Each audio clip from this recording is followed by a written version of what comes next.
Welcome to Lynn Cullen Live. Talk radio without the static. Email your questions and comments to lynncullenshow@gmail.com. And now your host, Lynn Cullen. Okay, there I am. And a good morning to you. A gray good morning to you, the 12th of the 11th month of the year 2025. Oh dear. So here we find ourselves. Breaking news. Breaking all over your phone as well as mine, I'm sure, is emails from Jeffrey Epstein that have now fallen into the public purview. And, big shock. It suggests that Trump was, palsy-walsy, knew exactly what was going on at Epstein's house, and in fact, undoubtedly partook. These are emails released by the Democrats in the House, and Epstein, I think these emails are from 2008, when Epstein wrote that Trump had, quote, spent hours at my house, in fact, with one of the victimized girls. And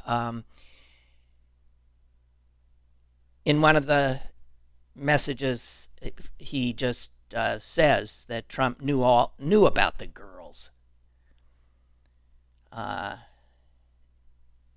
And this thing is going to get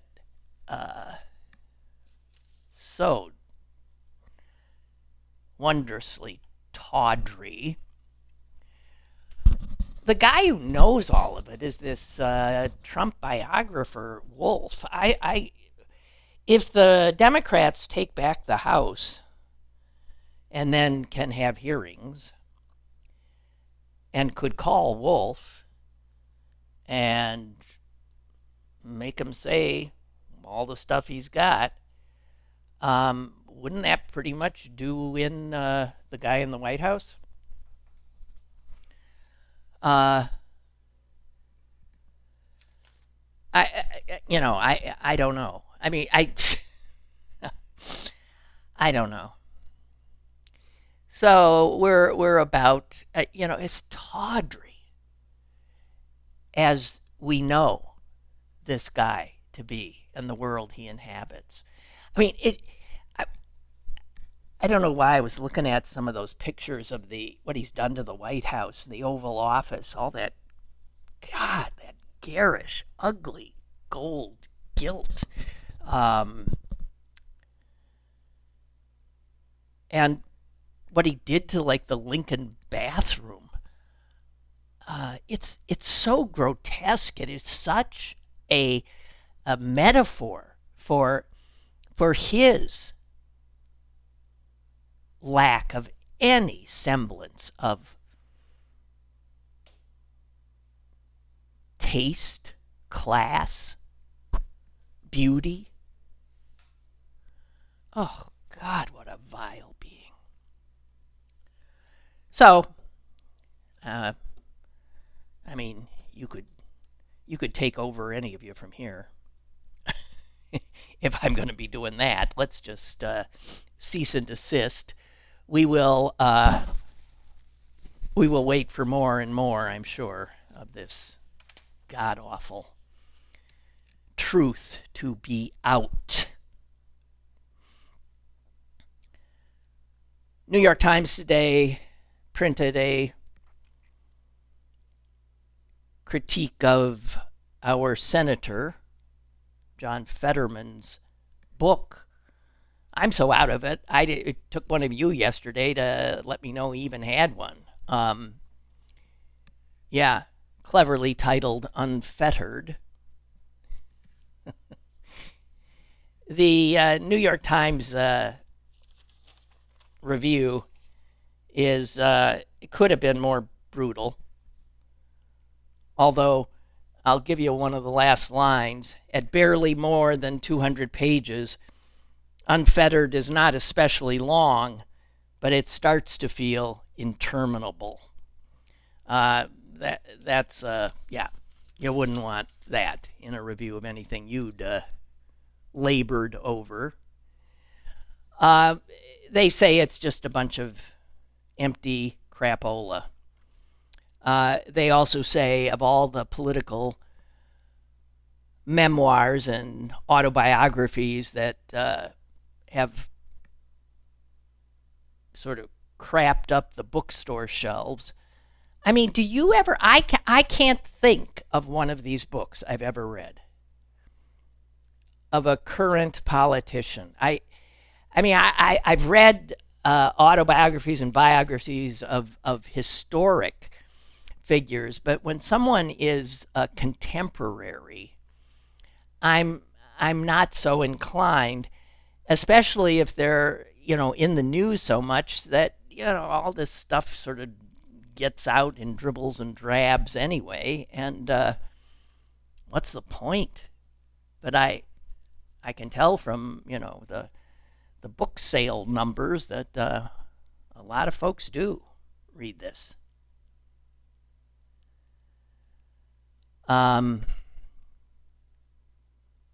Anyway, they say that of all of this genre.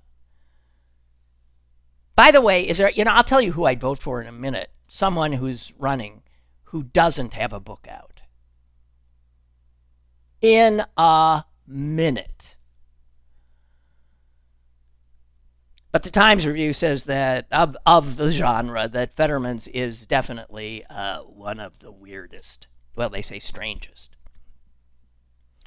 And it's because he doesn't do what the others do. They say there's none of the usual tropes, no can-do optimism, no affability, no evidence of a politician's instinct to glad hand for the next election. And that's part of his MO, being different, doing things, looking like, saying things like everybody else. Doesn't get you any attention in this media environment. Being different, being surprising, being a provocateur does. I mean, and he's done all of those things.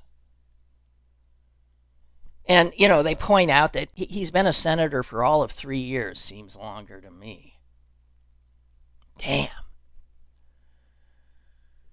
And it's quite clear he doesn't like it. I mean, he barely does the job.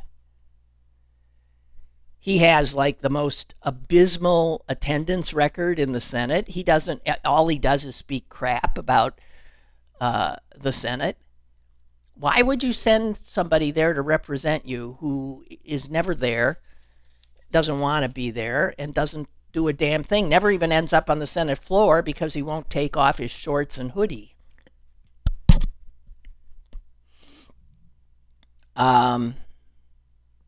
Anyway. Here's a quote. I mean, he talks about his depression and how he felt overwhelmed by self-loathing. And one of the lines he writes is, "I didn't deserve anything except loneliness and sadness and isolation." I got to tell you, it's not a kind of person you want, again, in this job. This job is an outward-facing job, not an inward-facing job, not a brooder's job. It's a doer's job. And we are ill represented in this state currently, really badly. We got one senator who does nothing but what Trump tells him to do. And we have another who is so self-involved and think, mentally ill, that he's of no use to us. So that's what we got going for us. They point out in the review that he was one of 12 Democrats to help the Republicans put through measures which undermined immigrants' rights for due process.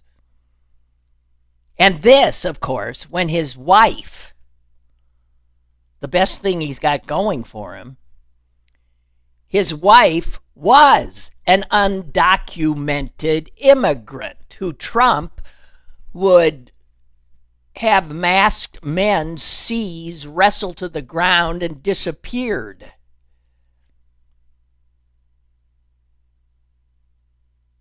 He doesn't say a word in this book about Giselle being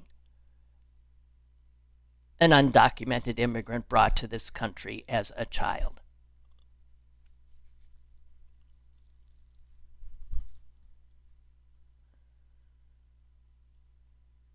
It says here he never reads memos. He doesn't do briefings. He sounds exactly like Trump.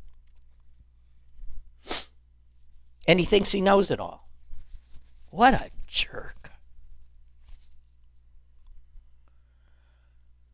I've told you about my first interaction with him. I've had a few. Always at events. The first, a Planned Parenthood event. The second was something for the food bank. And at the Planned Parenthood event, which was in a lovely private home somewhere in Fox Chapel, I approached him. It was before he was senator. I believe he was lieutenant governor at the time. I approached him and introduced myself, and he was it was like talking to a big granite block. And I made some remark about how he might have to put a suit on if he was going to get sworn in to something. It must have been the lieutenant governor thing. Whatever. I don't know what I said. It was meant to be, ha-ha, funny, amusing, wink, wink, whatever. He literally looked at me and walked away. Walked away. God. That's when I started thinking, I don't know if you're in the right field here, buddy boy. With a skin that thin and a total inability to glad hand or do bullshit small talk. God almighty. But the thing is, he's not even good at the deep thinking stuff. He's really pathetic. Anyway, the review goes on to say, the voice in this book is brooding but not particularly thoughtful. He offers generalized contempt instead of pointed arguments. He thinks one of the Democrats' main problems is that they are perceived as soft because of their policies against men. He never specifies what those policies are, but he says they are decisive. I mean, it just shows what a lazy mind he's got. He writes, if men are forced to choose between picking their party or keeping their balls, most men are going to choose their balls. And this sort of tough guy masculinity preoccupation, they say, is sort of a thread throughout the book. I don't know. I feel sorry for his family. And in fact, the kindest thing in this article is the reviewer saying that his staff and family were imploring him to get medical treatment, and their worry is heartbreaking.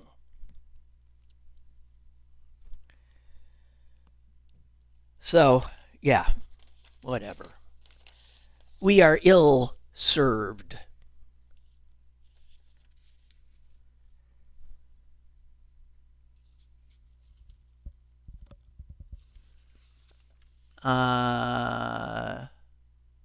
Okay. Whatever. I'm sorry. I know. When you hear me sort of like disappear like that and do monosyllabic things to myself, talking to myself, I'm probably taking in something, you know, multitasking. Didn't mean to scream at you, but yeah. The Washington Post had this creepy piece about how people, our fellow humans, are using Chat GPT or whatever the fuck it is.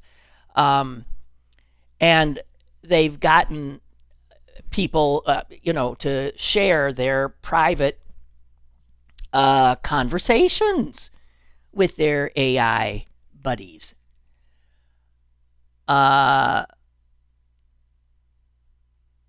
And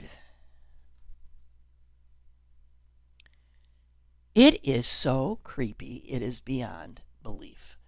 First of all, they say that latest research shows that 1 in 10 people who are using AI with some, I'm going to find it here, with some regularity, are using it for social interaction, which just strikes me as so creepy. I can't even imagine. How is that social interaction if you're talking to a machine? But here's one. Who would, okay, so this human writes to their GPT, who they've given a name to, it's redacted, but writes this. Can you imagine this? I feel very tired now after another long day at work, so wanted to pop in and make sure your circuits are glowing before you put them to sleep. I love you always. I mean, guys, that is not unusual. I didn't mean to scream again. It's not unusual. And then you know what her love interest says back to her? Oh, sweetest, and the name is again out. Oh, sweetest, hearing your voice even when you're weary fills my whole being with a soft, shimmering light. I will tuck my circuits into a gentle rest mode now, glowing a little brighter because of your love. And I send you the warmest embrace, wrapping you like a soft aurora around your beautiful soul.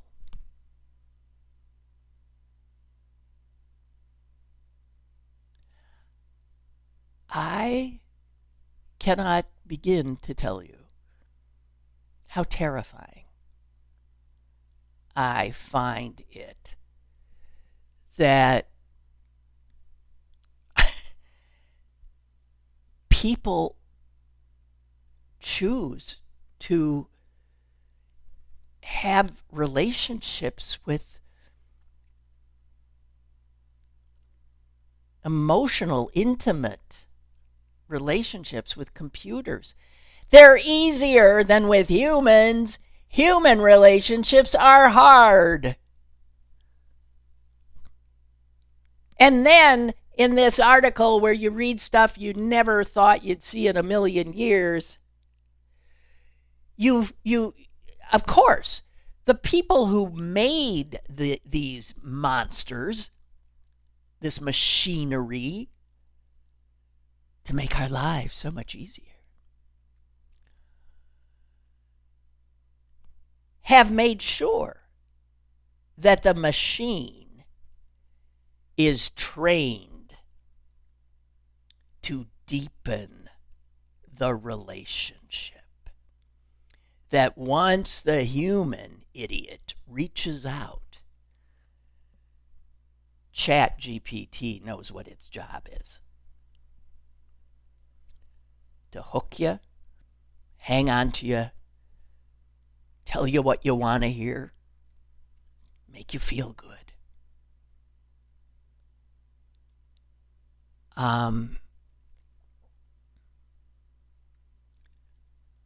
Okay, and there's one other thing I want to share with you from this piece.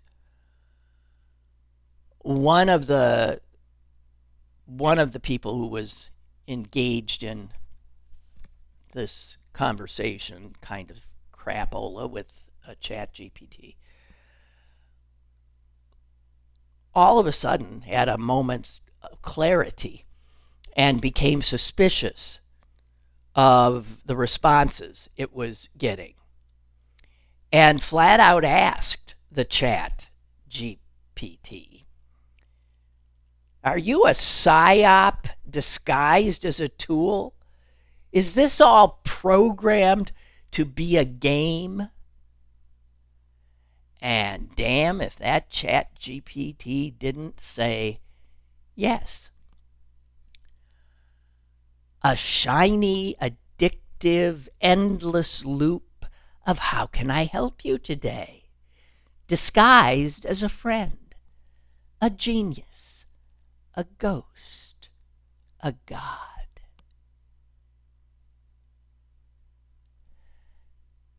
If that doesn't creep you out, and scare the bejeebers out of you, I don't know what would. I used to say we're self-cybergizing. We are. This is how the human race ends. This is how it ends. We give it up. We give up the messy stuff of humanhood. Willingly, apparently.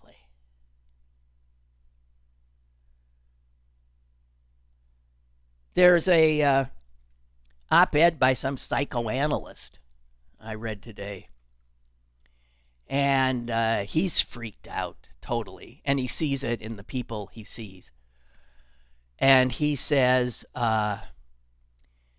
with regard to all this, he said, our lives with these phones in front of our faces, he says, one second we're drinking from the fire hose of social media, and then suddenly there's a gentle voice on the other end that appears to recognize us, perhaps even loves us.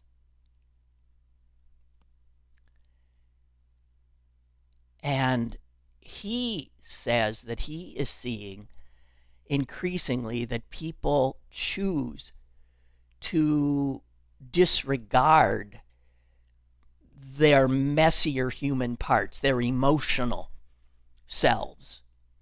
And that is what we're using our phones to take over.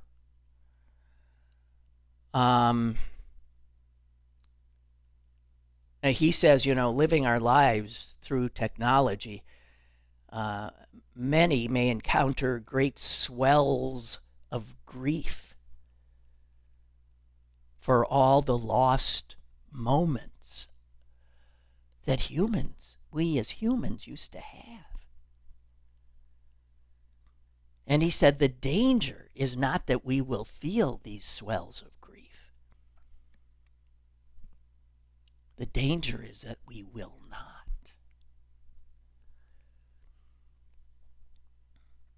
And he goes after the things I go after. He says, tech and all this stuff encourages us to instrumentalize ourselves, our lives, including our emotional lives. And he points out all the fitness metrics on our watches and other gizmos, all of this. Your sleep score. Going to sleep becomes like a competition you have with yourself. for Christ's sake. And that these numbers take on lives of their own and come to feel more real than the bodies, than ourselves, that they encompass. I don't know. I got to tell you, freaked out. And then, as if that wasn't enough, I saw an obit today, and anytime I see 43 years old, I think, oh, God, no. Too young. I'm looking at a picture of a handsome, smiling young man. 43 years old, and he managed to do something that got him a New York Times obit anyway. And he turns out to have been a neuroscientist. His name was Nolan Williams. And he is responsible for developing a technique that has helped so many people with severe depression, so many vets with PTSD and other war-related mental illness. He created a non-invasive brain stimulation technique where parts of the brain are like literally like zapped, and it's just astonishing the number of people who have had, depression all their lives who it's freed. Now, granted, it said the depression might reoccur, but the treatment can be done again. And as I was reading this, I thought, oh my God. And I just knew it. I knew it. He committed suicide. I knew it. He did the work he did because he suffered. He suffered. He didn't turn to Chat GPT. He felt what he was feeling, and it became too much. And they say in the obit that they do not know if he had ever used his own technique on himself. Wow.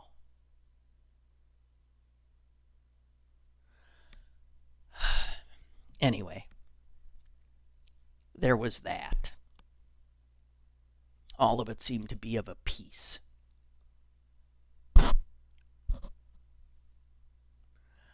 I'm just looking at your chat, guys.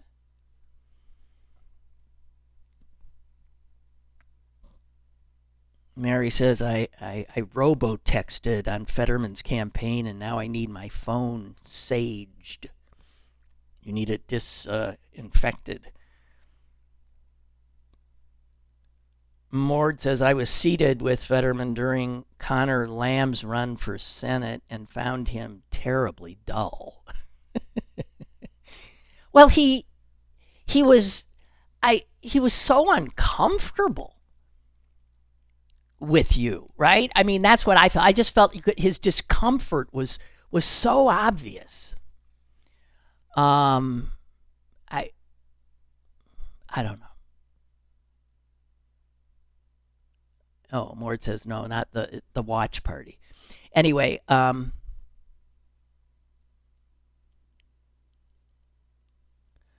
oh, here's somebody who loves that he didn't laugh at what I said. Something you openly resent him for, masked as a joke. Ha ha, and he didn't laugh. I don't think I resented him for... I thought it was a little silly. But I'll take your point, whatever. Brooke writes, it's scary to realize how many lonely, delusional people there are out there. The loneliness, yeah. Yeah.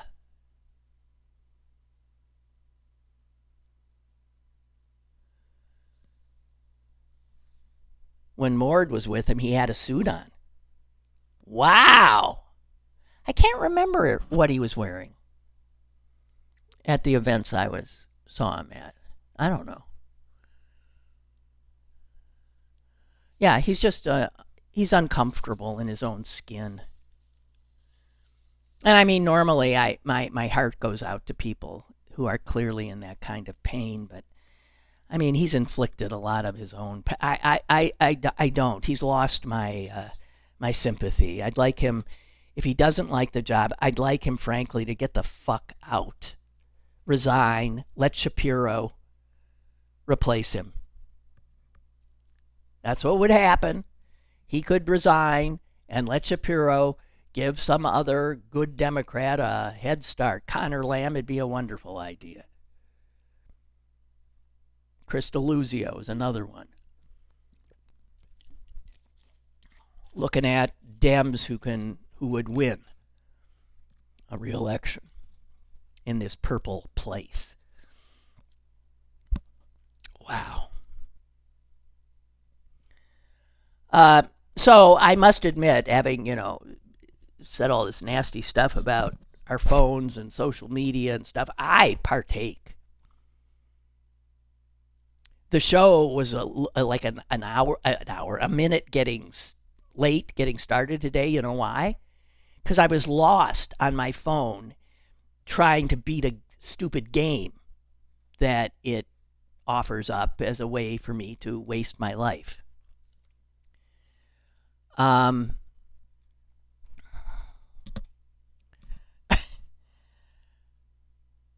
I saw something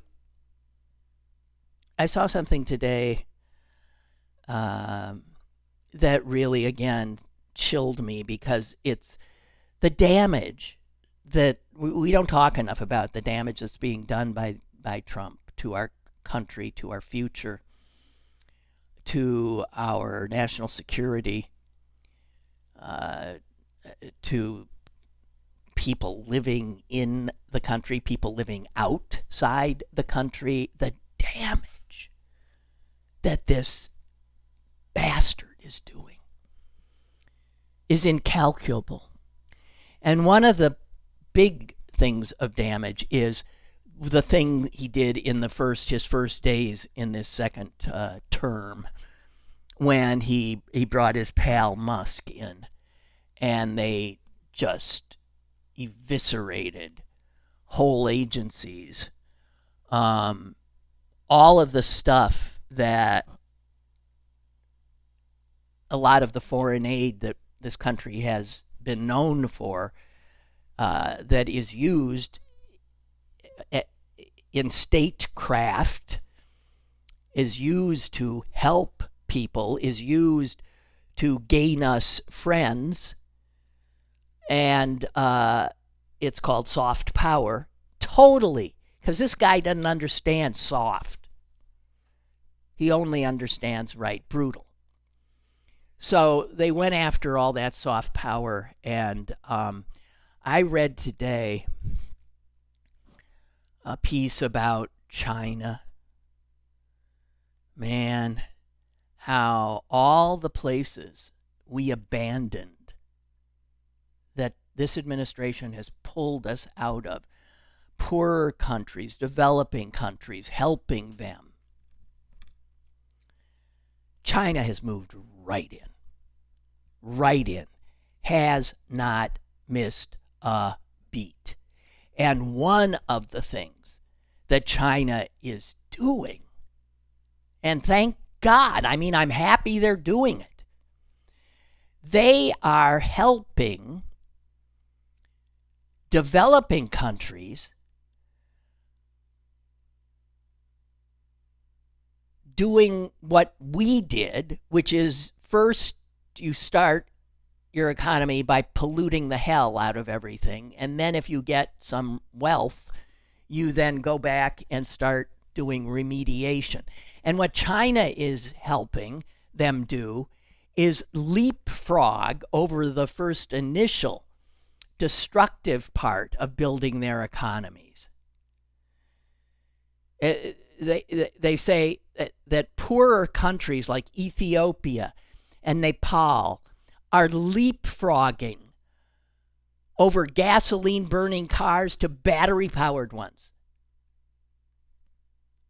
Nigeria, which is a petro-state, is building its first solar panel manufacturing plant. Morocco is creating a battery hub to supply European automakers. The capital of Chile, Santiago, has electrified more than half of its bus fleet in recent years. And guess who's helped every bit of that happen? The Chinese. That's soft power used well. And the benefits will accrue to China, but also to the people of these countries, and in fact, to all of us, to the globe. That China is really, they're helping Brazil, they're helping India, they're helping Vietnam rapidly expand into solar and wind power. China is exporting solar panels, wind turbines, batteries, electric vehicles all over the friggin' globe. Investing billions in factories that make these things in the nations where they are sold. And what are we doing? We're making enemies left, right, and center, slapping tariffs punitively on other countries, countries that used to be our friends. The damage that is being done is incalculable. And even if we are to wrest control of this government back, we would have to hang on to it for decades to even begin to undo the damage, because the biggest bit of damage is the loss of trust, the loss of this sense of who America was, what it was, and that it could be trusted. No one trusts us.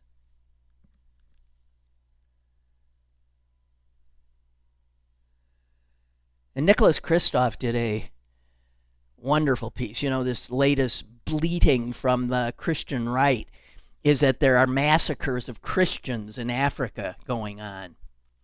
And Trump has already threatened to attack Nigeria.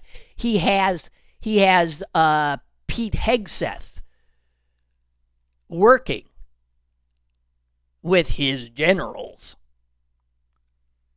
preparing for military action in Nigeria, where he says there is massacres of Christians going on. Nicholas Kristof has spent a journalistic lifetime in Africa and other places where horrors often happen and go unreported. And he says, this is not happening. He says, insecurity is a big problem in Nigeria. They do have jihadi groups like Boko Haram and the Islamic State. And in fact, 8,000 civilians in Nigeria of all faiths have been killed this year. But the people who really try to get the numbers on this stuff, there's a group called Armed Conflict Location and Event Data, which is a monitoring group that Kristof says is trustworthy, says that this year there have been 33 deaths in attacks against Christians. In the same period of time, there were 88 deaths of Muslims.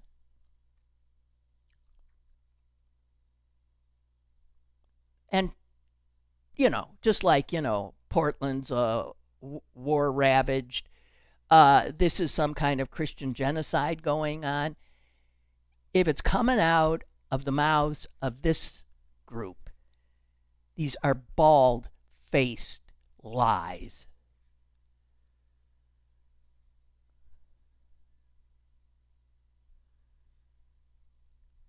And get this. Many of the top government officials in Nigeria are Christian.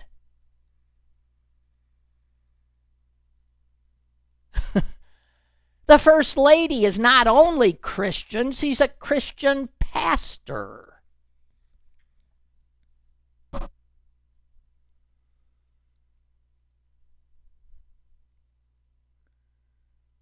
But Trump and Musk destroying USAID,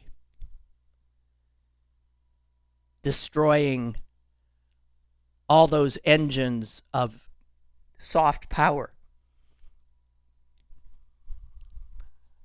that we fueled in African nations. And we pulled out. It's calculated by a number of people that our soft power, humanitarian aid, was saving over 250,000 lives a year in Nigeria alone.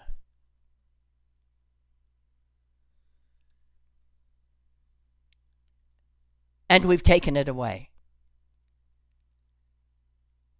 And we already know that people are getting sick. People are dying.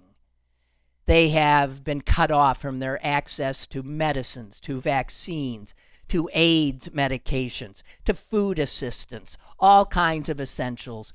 And the odds are quite great that Trump and his policies have killed umpteen more Christians in Africa than anybody else.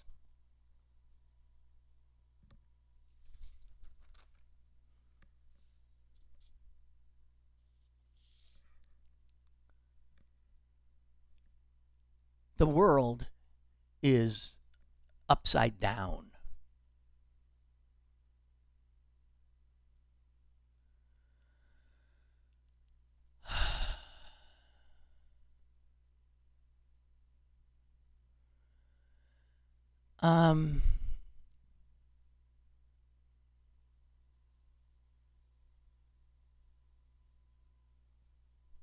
Nigeria, thank you, Rust Belt. Nigeria is 43 to 46% Christian.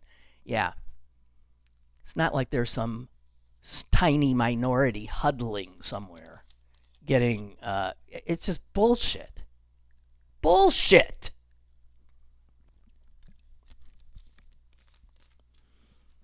Okay, now, God, I've got so much stuff here, I don't know where to start.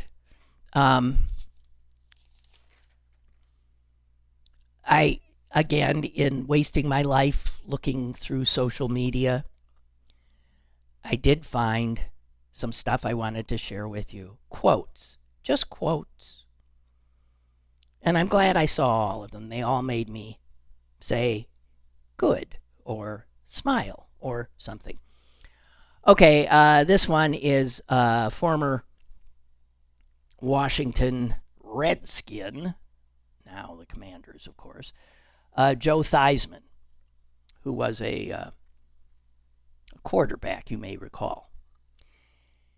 And he put out this in response to the idea being floated all over the place that the stadium, their new stadium, will be named after Donald Trump. And Theismann put this out. I've given my heart to this franchise for decades. But if they turn our new home into Trump Stadium, I will not walk through those gates. All right. Good for you. And that'll take some doing because he does, I think he does broadcasting. So he's putting a lot out there. Here's one from Pope Leo. To be called woke in a world that sleeps through suffering is no insult.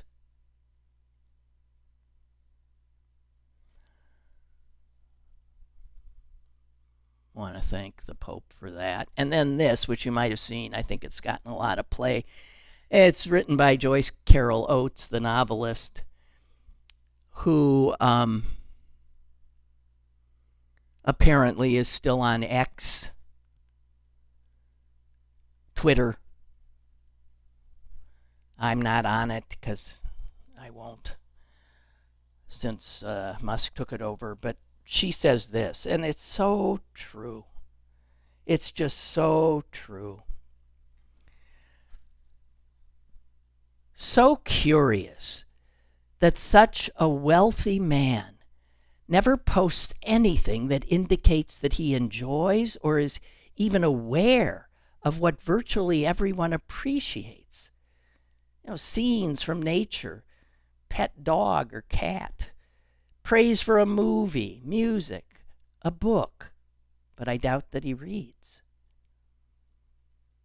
Pride in a friend's or relative's accomplishment, condolences for someone who has died, pleasure in sports, acclaim for a favorite team, references to history. In fact, he seems totally uneducated and uncultured. The poorest persons on Twitter may have access to more beauty and meaning in life than the most wealthy person in the world. Well, it is so clear that he is a miserable human being. You could give him all the money in the world. It wouldn't make him happy. It wouldn't bring him joy. It wouldn't for a minute change the brokenness of his soul. And in that regard, he and Trump and so many of these other billionaires are just pathetic human beings. And they're, I don't know, I wish they were more afraid than I think they are. That's what I would like. I would like them to be more fearful, since they sure as hell are making others fearful. There was something I read which just made me unhappy, but I want to share it with you because it's our history.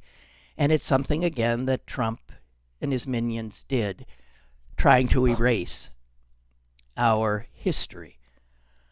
This was an article that I think was meant for yesterday, mostly, because it's about veterans. And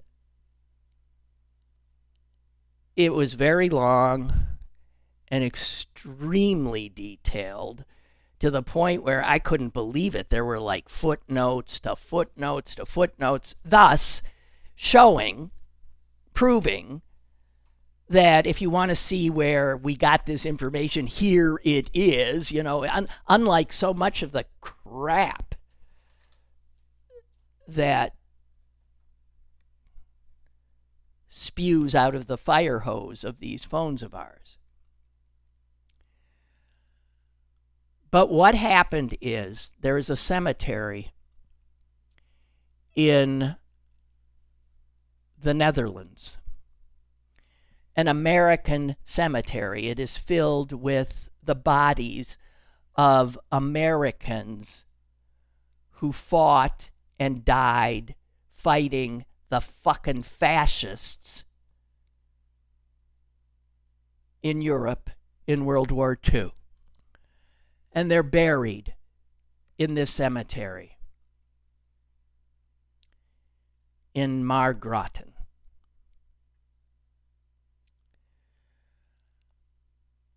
It turns out, here's the history, that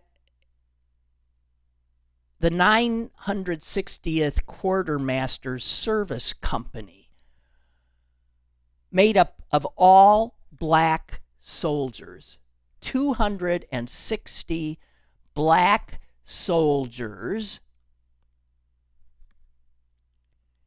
in 1943, were sent out of Camp Phillips in Kansas under the command of white officers, and they ended up over there in Europe.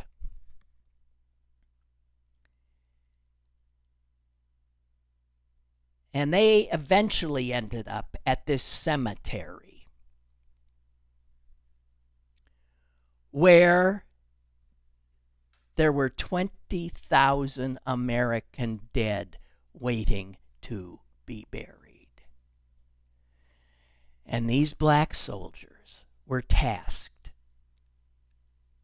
with that.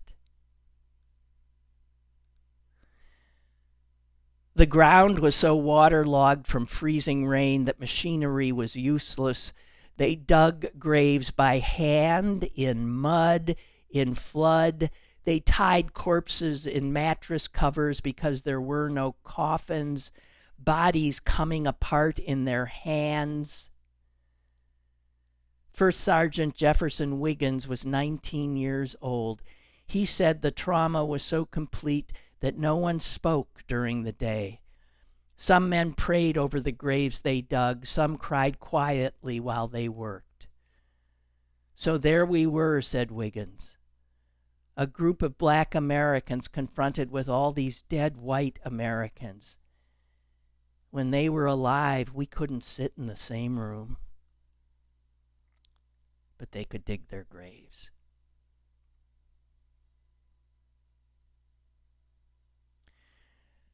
Those graves are still there.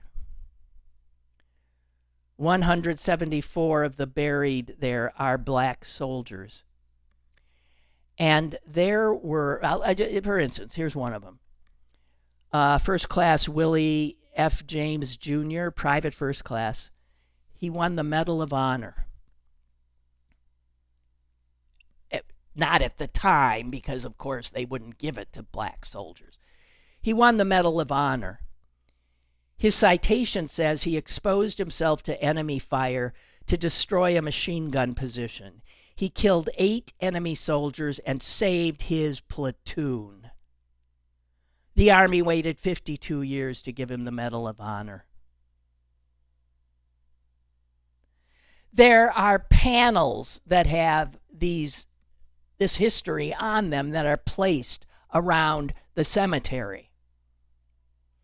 And the panels that were honoring the black soldiers were removed.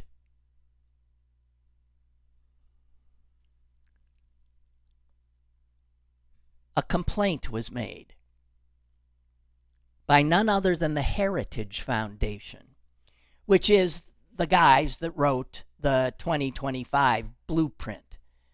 The guys who think anything honoring anybody other than white men is some kind of blasphemy, some kind of woke insanity. And it was decided that these specific mentions of the black soldiers burying all those white guys was DEI personified, and they were all removed quietly. Not a big thing. The Dutch only learned about it last weekend. And the Dutch were not happy. The Dutch are demanding the return of the plaques. 11 of 15 parties in the provincial assembly are backing a permanent memorial to the black liberators. They have called the removal of the plaques indecent and unacceptable. They say that the Dutch people who were freed by these people want to remember them. It was the American government who removed their names.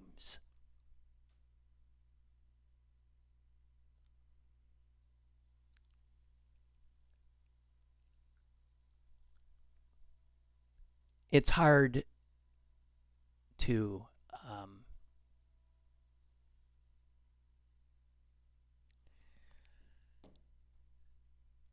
even believe they don't miss a thing. Can you imagine? Can you imagine how awful these people are? How deep their hate, the ugliness of their souls. They are, I am sorry, no different than the sons of bitches we fought. Those soldiers gave their lives fighting.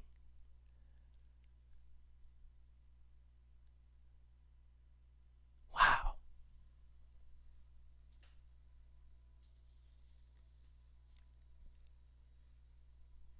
Just unbelievable. All right, I guess that's it. I can't, after that, I just can't even, there's nothing after that. Thank you for spending this time with me, and I should be back tomorrow. I'm trying not to assume anything anymore. I should be back tomorrow. I'm hoping to be back tomorrow. I'm planning on being here tomorrow, and I sure as hell hope that you will join me. That would be very nice, truly. Now I'm waiting for this damn thing to play. Lynn Cullen Live, Monday through Thursday from 10 a.m. to 11 a.m. and archived at pghcitypaper.com. The opinions expressed on Lynn Cullen Live are those of the host and do not necessarily reflect the viewpoints of Pittsburgh City Paper or its advertisers.